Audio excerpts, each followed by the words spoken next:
L'engagement des femmes congolaises face au cancer du sein, on en parle dans ce nouveau numéro de Le Quotidien. Mesdames et messieurs, bonjour et bienvenue à ces nouveaux numéros. Aujourd'hui, un plaisir pour nous de recevoir Madame Karine Manikian, avec qui nous allons discuter autour de ces sujets aussi pertinents qui touchent la majorité des femmes aujourd'hui dans le monde, mais en République démocratique du Congo, femmes victimes de cette maladie, avec qui nous allons longtemps échangé autour de sa fondation, organisation, Espoir pour elle, qui milite contre ces fléaux, qui milite contre cette maladie qui touche la majorité des femmes. Madame Karine, bonjour et bienvenue. Bonjour et merci de me recevoir dans votre émission.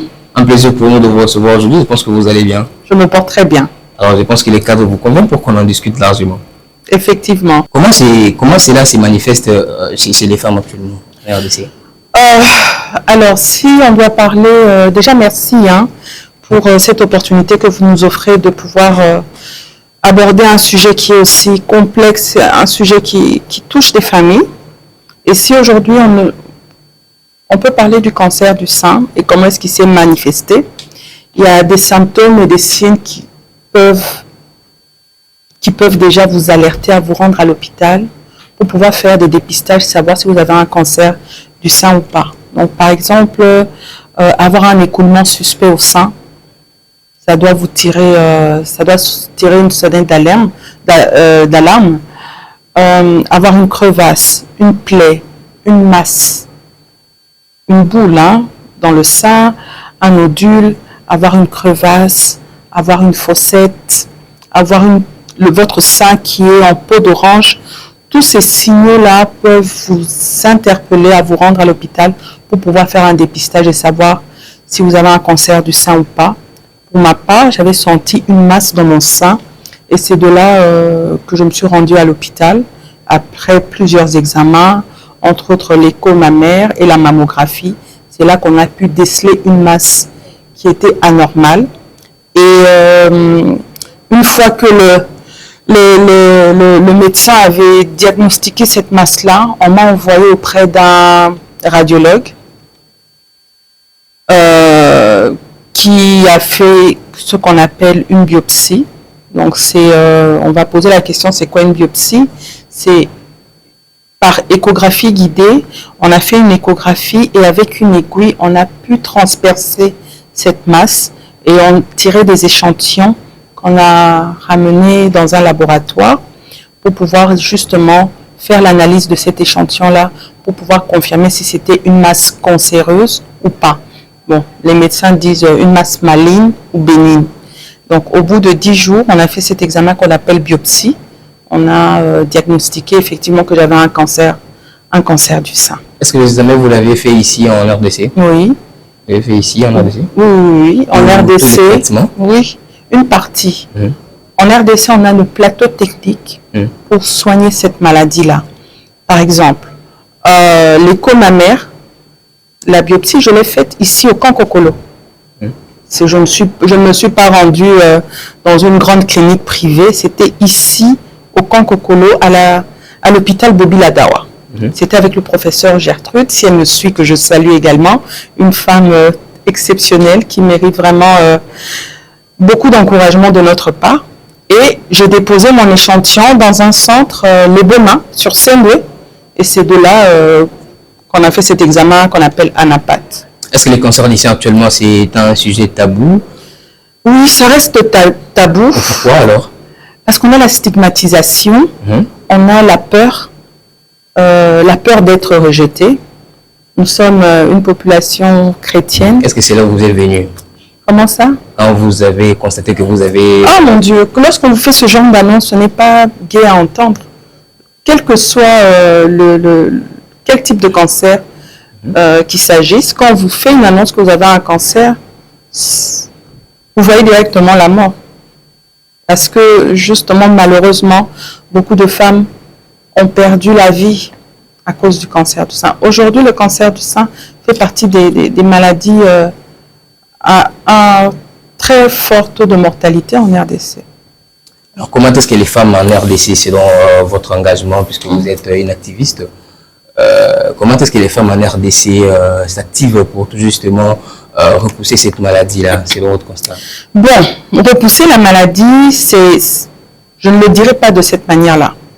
Déjà, une femme à partir de 25 ans, elle doit avoir les bons réflexes. Faire de l'autopalpation. C'est-à-dire 5 jours, pas tous les jours, 7 jours après vos périodes, avoir l'habitude de se palper le sein. Et si vous sentez qu'il y a des anomalies, comme je l'ai dit précédemment, à ce moment-là, vous vous rendez à l'hôpital. Donc, ça doit faire partie d'une routine de toutes les femmes. Et à partir de 40 ans, de pouvoir faire des dépistages. Il y a des campagnes qui se lancent souvent au mois d'octobre, on appelle Octobre Rose, c'est un mois qui est dédié justement à la lutte contre le cancer du sein. C'est pendant cette période qu'il faut profiter, parce que c'est gratuit pendant cette période où c'est vraiment à moindre coût, pouvoir faire des dépistages. La femme à partir de 40 ans doit vraiment avoir ces réflexes-là de se faire dépister. Quelles sont les initiatives qui doivent être mises en place pour tout justement briser les silences, pour que les femmes sachent comment est-ce qu'ils doivent faire face à cette maladie? Déjà en parler, communiquer. Je ne dois pas être la seule femme à en parler. Il faut que toutes les femmes, même les hommes, on est tous des ambassadeurs parce que ça peut frapper votre mère, ça peut frapper votre soeur, votre épouse. Et lorsque le cancer frappe dans la famille, je vous assure que c'est tout l'écosystème qui tombe en vrille. Donc nous devrons tous être des ambassadeurs et en parler, faire de la sensibilisation à tous les niveaux. Moi, je le fais souvent, je l'ai fait dans les écoles parce que j'estime que les enfants, quand ils sont avertis, ils réagissent mieux. C'est-à-dire si un jour, nous ne le souhaitons pas, ce genre de cas arrivé, je pense qu'ils vont rapidement réagir. En quoi, en fait, l'engagement communautaire est-il porteur d'espoir face au cancer du sein? Écoutez, lorsque la communauté est engagée, c'est-à-dire que la communauté sera informée. Ce qui nous tue, c'est le manque d'information. Beaucoup de femmes arrivent à l'hôpital à un stade avancé de la maladie parce qu'elles n'avaient pas la bonne information. Une petite boule dans le sein, une plaie dans le sein, elles se rendent malheureusement auprès des charlatans qui vont leur appliquer, je ne veux même pas en parler, mais il y a beaucoup de charlatans justement qui n'ont pas aidé les femmes. Donc, je n'ai rien contre la médecine traditionnelle, je n'ai rien contre, mais je conseille et j'oriente. Est-ce que cela est permis d'abord d'aller... Non. Quand vous avez ce genre de cas, rendez-vous à l'hôpital. Allez à l'hôpital. Alors, quelle est la place de l'État face à la sensibilisation au cancer du sein? L'État joue un grand rôle. Aujourd'hui, on a le Centre national de lutte contre le cancer. Nous travaillons avec le Centre national de lutte contre le cancer où on fait beaucoup de sensibilisation, beaucoup de plaidoyer, justement pour que toute la femme congolaise, dans sa dignité, puisse avoir la bonne information. Et si malheureusement elle est frappée par cette maladie, qu'elle puisse être prise en charge. Les structures qui accompagnent cette maladie, est-ce qu'il y en a? Comment ça s'organise le centre... pour que les femmes, en fait, comprennent que voilà, une fois atteinte de cette maladie, je dois me diriger normalement. Alors, comme je l'ai dit, c'est un manque d'information. Beaucoup de femmes n'ont pas la bonne information. Avec le Centre national de lutte contre le cancer et la firme Roche, il y a un partenariat gouvernemental où cette maladie est prise en charge, je ne dirais pas de manière totalement gratuite, mais vraiment à un coût réduit. Parce que le cancer est l'une des maladies qui coûtent les plus cher. Le traitement de la chimiothérapie et la radiothérapie.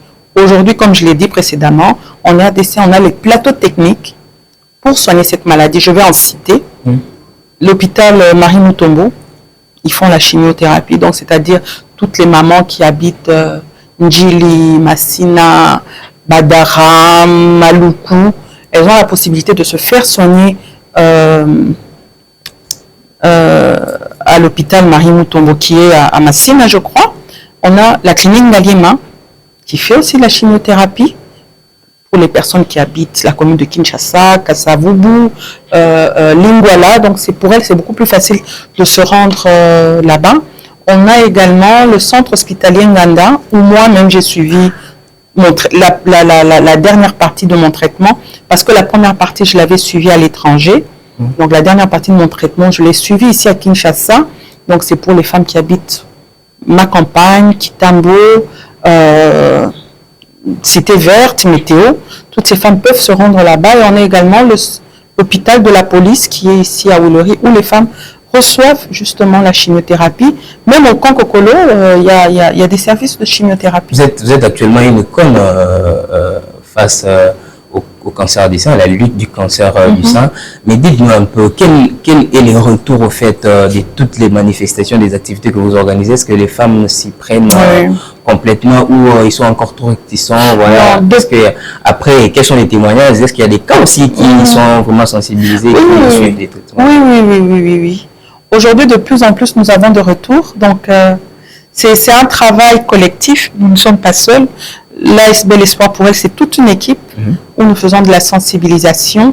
Et aujourd'hui, lorsque dans la famille, il y a quelqu'un qui a ce problème, directement on nous appelle. Et lorsqu'on nous appelle, on est là pour un accompagnement psychologique et donner les orientations. Comme je l'ai dit, les gens n'ont pas l'information. On vous donne l'information, vous avez un cancer, c'est « Ah, nasalani nisiko, narokinde wapi, bakoswaninda wapi ». Et c'est à ce niveau-là que nous intervenons. On essaie de poser des questions sur vous. Et puis, on pousse la personne à pouvoir accepter la maladie parce que accepter la maladie fait partie justement du processus. Lorsque vous restez dans le déni, je vous assure que vous n'aurez pas une longue vie. Et aujourd'hui, nous avons des retours vraiment. Par exemple, hier, je me suis rendue à l'hôpital pour un contrôle. 3 femmes m'ont interceptée. Je ne les connaissais pas. Maman Karine, c'est moi telle. Voilà, on parle au téléphone, mais on n'a pas forcément les photos des personnes. Donc, voilà, oui. Pour ces femmes-là, vous avez dit que c'est une maladie qui coûte cher, et c'est vrai, c'est une réalité, c'est une maladie qui coûte cher. Alors pour ces femmes-là qui, par exemple, qui habitent des milieux ruraux, comment est-ce qu'ils vont faire pour justement se faire soigner? Et est-il déjà arrivé là pour justement suivre ces femmes-là qui habitent les milieux ruraux? Alors pas encore. L'ASB existe depuis 2023 et nous avons commencé les activités en 2024. Donc c'est un processus. Et cela, justement, descendre dans les milieux ruraux fait partie de notre cahier de charges pour l'année 2025. Mais nous avons malheureusement un problème, justement, d'information et également de la prise en charge de manière intégrale de la maladie. Comment ça se passe? Lorsqu'on diagnostique la maladie, donc au moment où on vous a fait ce dépistage, où on voit une masse suspecte, avant même de pouvoir recevoir ce traitement gratuit, il y a toute une série d'examens. Et ces examens sont payants. C'est-à-dire l'écho mammaire, la mammographie, la biopsie, l'histochimie, l'ECG, les scanners, l'IRM et les bilans sanguins. Tous ces examens-là, vous devrez payer avant de pouvoir bénéficier justement de ce programme, je dirais, qui n'est pas vraiment gratuit de manière intégrale, mais qui est moins coûteux. Parce que sous d'autres cieux, ou même dans les cliniques privées, les chimios peuvent avoisiner une séance. Ça peut tourner autour de $5 000. Une séance. Donc imaginez si vous en avez pour toute une année, alors que le gouvernement a allégé. Vous payez moins. Je pense qu'à Marie Mutombo, c'est $100. Et dans les autres hôpitaux, c'est moins. Alors comment les femmes qui habitent les milieux vont faire? Cela n'ont pas de moyens. Voilà. Seront vouées à la mort comme ça ou il y a des barrières? Voilà pourquoi notre association est là, justement pour faire des plaidoyers au niveau des organismes internationaux, au niveau du gouvernement, pour que le cancer du sein et du col de l'utérus, en fait, tous les cancers féminins, soient pris en charge de manière intégrale. C'est-à-dire dès le diagnostic jusqu'à la rémission et à la suite. Parce que une fois que vous avez fini le traitement, c'est pas que ça s'arrête. Il y a encore un autre parcours qui continue. Il y a l'hormonothérapie. Donc chaque jour, vous êtes voué à prendre un comprimé par jour et à faire régulièrement des contrôles. Donc tout ça, si le gouvernement, avec le programme de la santé universelle, peut prendre cela en charge à 100%, je pense que la femme qui est dans le milieu rural ne va pas mourir de cette maladie. Je ne vous dis pas combien c'est atroce de voir une sœur, une mère touchée par le cancer et qui n'arrive pas à se faire soigner. Vous n'allez pas aimer. Malheureusement, il y a des gens qui nous contactent, qui sont dans cette situation, mais notre association ne prend pas en charge les malades. Nous sommes là pour accompagner et orienter les personnes malades. Alors, quels sont les témoignages? Les témoignages, justement, je disais, qui inspirent ou qui donnent l'espoir aux femmes qui sont touchées par les cancers des seins. Moi-même, déjà, j'ai traversé la maladie. J'ai fini mon traitement le 15 avril 2024. Donc, ça va faire une année que je suis sous hormonothérapie. Je fais mes contrôles. Je suis déjà la preuve qu'on peut soigner, on soigne la maladie et on peut en guérir. Mais il y en a légion. Il y a des femmes qui ont traversé cette maladie et qui ne veulent pas en parler, et nous respectons leur choix. Mais il y en a aussi qui en parlent. Il y en a qui sont arrivés à l'hôpital à un moment très compliqué, mais aujourd'hui, elles sont là. Alors, dans votre parcours ou pendant vos moments d'activité, avez-vous remarqué certains défis qui vous freinent d'aller un peu plus loin pour réaliser encore beaucoup plus de perspectives? Alors, quels sont ces défis-là? Pouvez-vous les citer? Comme partout ailleurs, ce sont les défis financiers. Donc, pour l'instant, nous travaillons sur fonds propres. Et souvent, ce n'est pas évident. C'est plus les défis financiers. Pour le reste, je pense que nous avons les nerfs solides et les épaules assez larges pour pouvoir en parler. Aujourd'hui, nous avons reçu des trophées de reconnaissance simplement parce que notre travail est vu par la population. C'est un travail d'équipe, comme je l'ai dit. Derrière Espoir pour elle, il y a plusieurs personnes, il y a plusieurs bénévoles qui le font simplement parce qu'ils sont touchés par la cause ou parce qu'ils ont eu à côté d'eux à vivre ou à perdre des êtres chers par cette maladie. Et aujourd'hui, ce serait aberrant de continuer à voir des femmes congolaises mourir simplement parce qu'elles n'ont pas eu la bonne information ou elles n'ont pas les moyens nécessaires pour pouvoir bénéficier des soins. On parlera d'Espoir pour elle. Avez-vous déjà réalisé combien d'activités jusque-là? Plusieurs. Plusieurs activités. Plusieurs activités. Alors, comment ça se passe? Nous sommes souvent invités en entreprise, dans des écoles, dans des églises pour faire des témoignages. Et pendant nos sensibilisations, nous poussons les femmes à retirer, enfin, de ne pas avoir peur et de pouvoir affronter à se faire dépister, le dépistage. Faire le dépistage pour mieux connaître. Voilà. Alors, est-ce qu'ils s'enregistrent au niveau de la fondation, au niveau de l'organisation, ou c'est juste vous qui allez vers eux pour leur sensibiliser ou, comment ça se passe? Ils nous contactent. Souvent, nous envoient des courriers, des mails. On a besoin de vous pour venir faire le dépistage. Mais nous ne travaillons pas seuls. Nous travaillons avec le personnel médical du centre hospitalier Nganda. Nous sommes accompagnés des médecins oncologues, pas les médecins. C'est vraiment, vous avez l'opportunité d'avoir durant la conférence, des médecins oncologues. Nous travaillons avec le docteur Guylaine Mopo, qui est oncologue médical au centre hospitalier Nganda, le docteur Apiti, qui est oncochirurgien, c'est-à-dire il opère des cas de cancer, et les oncologues radiothérapeutes qui font de la radiothérapie. Donc, moi, j'ai eu à suivre la radiothérapie au centre Nganda. En fait, c'est une part du traitement du cancer. Vous avez la chimiothérapie, qui sont des perfusions, donc qu'on vous administre. Et la radiothérapie, c'est comme entrer dans un scanner et vous recevez des radiations, justement pour radier toutes les cellules cancéreuses qui peuvent encore se balader dans votre corps. Alors, certainement, vous avez réalisé beaucoup plus d'activités qui vous met à une position donnée face à cette maladie. Alors, quelles sont les perspectives que vous envisagez réaliser dans les prochaines années? Alors, dans les prochaines années, c'est de pouvoir avoir un centre de dépistage.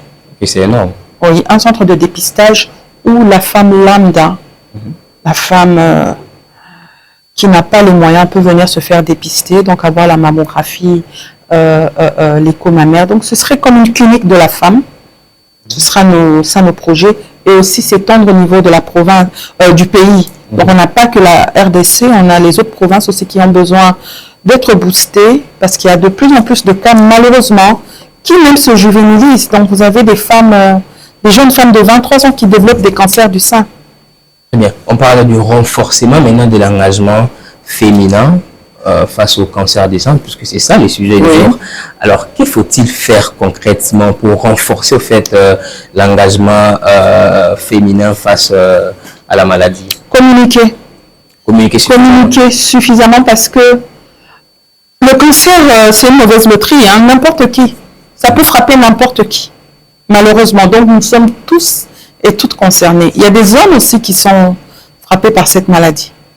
Donc, les hommes aussi? Oui, 1% d'hommes est touché par le cancer du sein. Alors, que conseillerez-vous aux femmes qui sont touchées par cette maladie? Quelles sont les attitudes qu'elles doivent développer? Comment est-ce qu'elles doivent se comporter dans cette période-là? Qu'est-ce qu'elles doivent commencer à faire dès l'entame et jusqu'à vous contacter et se faire soigner de là où ils seront? Alors, à toutes les femmes qui aujourd'hui traversent un cancer du sein, je vais leur demander de ne pas perdre espoir. De ne pas perdre espoir et de suivre attentivement les recommandations de leur médecin oncologue. Aujourd'hui, un cancer du sein diagnostiqué de manière précoce, vous avez 90% de chances de pouvoir en guérir. Alors, à toutes ces femmes, de garder leur foi, de rester optimistes et de ne pas baisser les bras. Parce que la société a besoin de vous. Aujourd'hui, moi, je continue de travailler et pourtant, j'ai été malade pendant 2 ans. Et je me suis fait soigner, je n'ai pas perdu espoir. À toutes ces mamans, ne perdez pas espoir. Faites-vous soigner et je pense que vous allez continuer de vivre pour vos enfants, pour votre famille et pour la société. Merci. C'était donc un plaisir de recevoir aujourd'hui Madame Karine Nanikia, avec elle on a discuté autour de l'engagement des femmes congolaises face au cancer du sein entre tabou, résilience et espoir. Alors je vous prie de suivre cette émission jusqu'à la fin pour pouvoir bénéficier des conseils, des orientations, des stratégies pratiques pour vous permettre de pouvoir lutter face au cancer du sein. À très bientôt.